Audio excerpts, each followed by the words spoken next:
अस्सलाम वालेकुम स्टूडेंट्स। हम डिस्कस कर रहे हैं कोलाइडल सॉल्यूशंस क्लास 9, ठीक है, chemistry.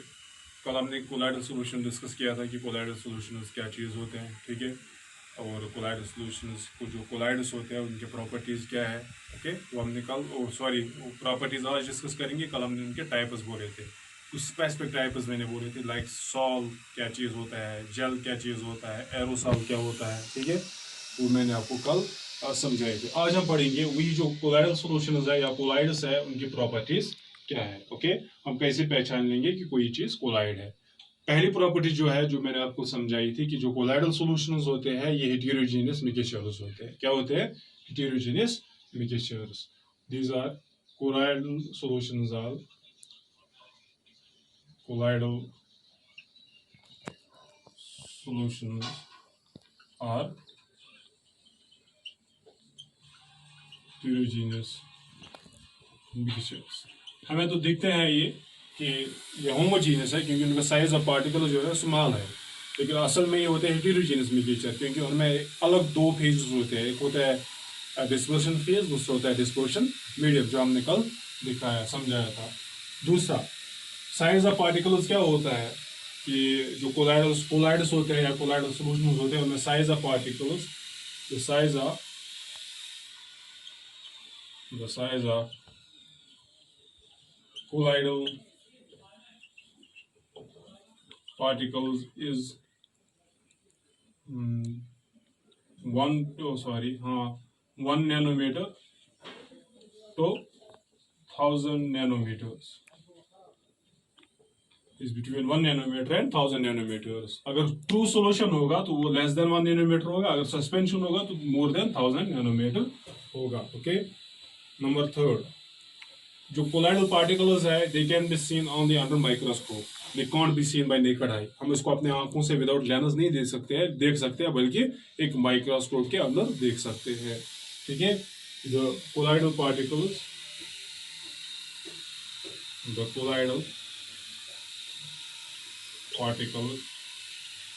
Can be seen under microscope, ठीक है। ये जो कोलाइडल पार्टिकल्स होते हैं, नेक्स्ट प्रॉपर्टी उनकी कि ये जो कोलाइडल पार्टिकल्स है जब उनको एक फिल्टर पेपर पे डालते हैं, मैंने समझा आपको फिल्टर पेपर क्या होता है, ठीक है। जब उस पर हम डालते हैं तो ये कोलाइडल पार्टिकल सारे के सारे इस फिल्टर पेपर के थ्रू पास होते हैं, ठीक है। तो इसका मतलब हम उनको सेपरेट बाय फिल्ट्रेशन नहीं कर सकते। जैसे आपके पास है फॉर एग्जांपल आपने मडी वाटर मिच आब वन तुम पे यम दज पे, ठीक है, मिच पार्टिकल्स तम रोजन पे कन आब सह बोन, मतलब गो अस कोर सेपरेट, ये फिल्ट्रेशन कर, सॉलिड पार्टिकल्स अलग काड़न, लिक्विड पार्टिकल्स अलग, इसको फिल्ट्रेशन कहते हैं। लेकिन जो कोलाइडल पार्टिकल्स है ये सारे के सारे पास होते हैं डिस्पर्शन मीडियम के और डिस्पर्शन फेज के, वो सब के सब पास होते हैं इस फिल्टर पेपर के थ्रू। तो इसका मतलब हम फिल्ट्रेशन से उनको सेपरेट नहीं कर सकते हैं। The colloidal particles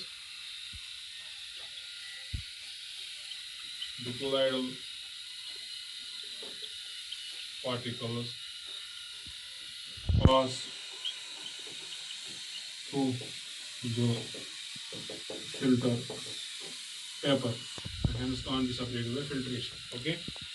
एक और प्रॉपर्टी हो गई। नेक्स्ट वन, पांचवी प्रॉपर्टी जो है नंबर 5, जो कोलाइडल पार्टिकल्स है जब उनको माइक्रोस्कोप के अंदर देखते हैं हम, ठीक है, माइक्रोस्कोप एक ऐसी मशीन होती है, एक ऐसा इंस्ट्रूमेंट होता है जो छोटी चीजों को देखने में मदद करता है। जब हम उनको माइक्रोस्कोप के अंदर देखते हैं तो वो जो कोलाइडल पार्टिकल्स होते हैं ये उनकी एक मोशन होती है, दे आर कंटिन्यूसली मूविंग, ये मूवमेंट कंटिन्यू दिखाते हैं। कैसे मूवमेंट दिखाते हैं? ऐसे, यहाँ से यहाँ, यहाँ ऐसे दिखाते हैं। ये कोलाइडल पार्टिकल्स है, कभी यहाँ मूव करते हैं, कभी यहाँ, कभी वहां, कभी यहाँ, ऐसे। इसको कहते हैं जिगजैग मूवमेंट। क्या कहते हैं? Zigzag movement. और zigzag movement of colloidal particles, this is known as Brownian movement because it was observed by scientist Robert Brown when he saw the zigzag movement of pollen grains, that was called as Brownian movement। इसी तरीके से फिर कहा गया कि जो ये colloidal particles होते हैं, ये भी जब हम इनको माइक्रोस्कोप के अंडर देखते हैं तो ये उनका जो मूवमेंट होता है वो जिगजैग मूवमेंट होता है, जिगजैग मोशन होती है, उसी का नाम होता है ब्राउनियन मूवमेंट। तो क्या हम लिखेंगे, under microscope, under microscope, when seen under microscope, when seen under microscope, when seen under microscope, these colloidal particles are seen to show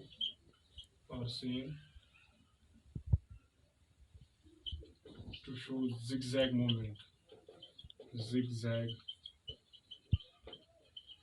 movement of this zigzag movement of colloidal particles is known as Brownian moment.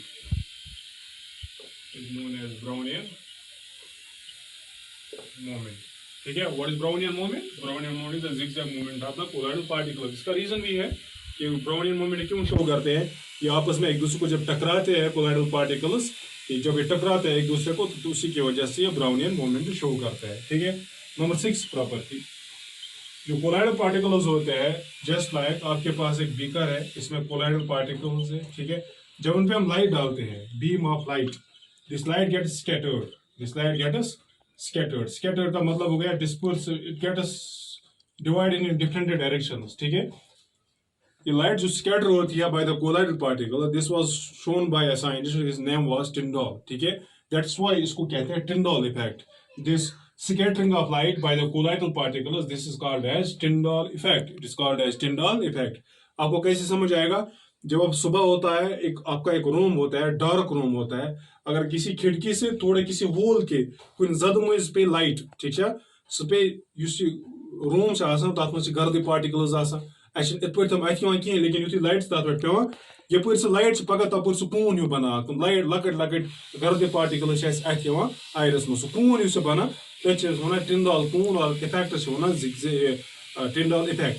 यह क्या बना, गर्दी particles अथ light scatter करा, ठीक है, scatter करते हैं उस लाइट को, तभी उसकी जो लाइट की जो पाथ होती है वो इल्यूमिनेट होती है, वो विजिबल बनती है, इसी का नाम होता है टिंडॉल इफेक्ट। इसी तरीके से जो कोलाइडल पार्टिकल्स पे जब लाइट पड़ती है तो वो लाइट क्या होती है, डिफरेंट डायरेक्शंस में स्कैटर होती है। ठीक है, तो इसी वजह से कून जैसा बनता है, ऐसा एक कून जैसा बनता है, इसी फिनोमेना का नाम होता है टिंडॉल इफेक्ट। तो what is it, the colloidal particles, एक प्रॉपर्टी है कोलाइडल पार्टिकल्स की, क्या, the colloidal particles scatter the beam of light, and this phenomenon is known as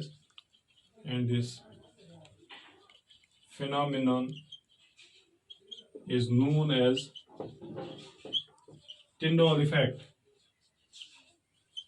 Tyndall effect, याद रखना। What is Tyndall effect?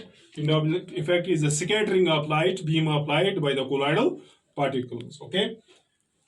Number एक और property हो गई 6, एक और प्रॉपर्टी है कोलाइडल पार्टिकल्स की, जो कोलाइडल पार्टिकल्स होते हैं ये चार्जड होते हैं। ठीक है, अपोजिट डिस्पर्सन फेज और डिस्पर्शन मीडियम जो पार्टिकल्स है उनकी चार्ज जो है ना इक्वल एंड अपोजिट होती है।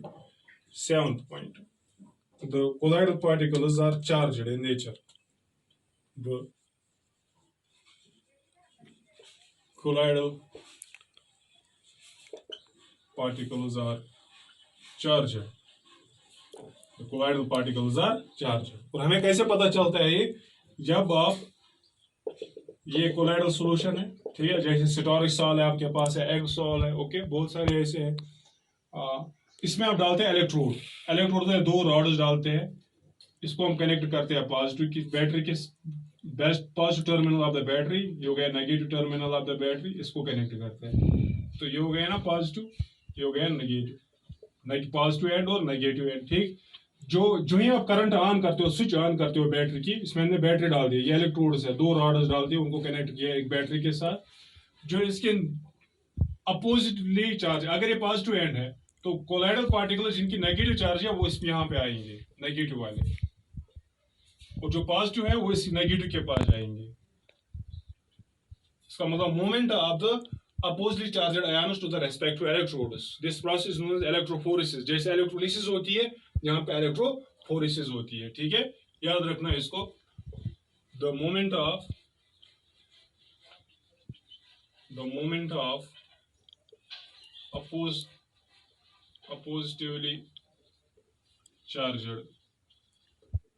colloidal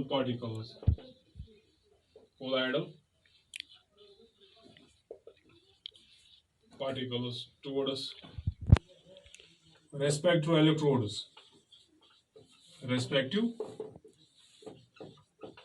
electrodes is known as electrophoresis। याद रखना इस चीज को कि जो पहली बार मैंने कहा कि जो कोलाइडल पार्टिकल्स होते हैं ये चार्जड होते हैं। अभी क्या होता है कि अगर हम इनको इलेक्ट्रोड डालते हैं बीच में, दो इलेक्ट्रोड डाल देंगे कोलाइडल सॉल्यूशन में, कि जो अपोजिटली चार्जड पार्टिकल्स है, जो नेगेटिव है वो पॉजिटिव इलेक्ट्रोड के पास जाएंगे, और जो नेगेटिव है वो नेगेटिव इलेक्ट्रोड, पॉजिटिव है जो नेगेटिव इलेक्ट्रोड के पास जाएंगे, वाइस वर्सा।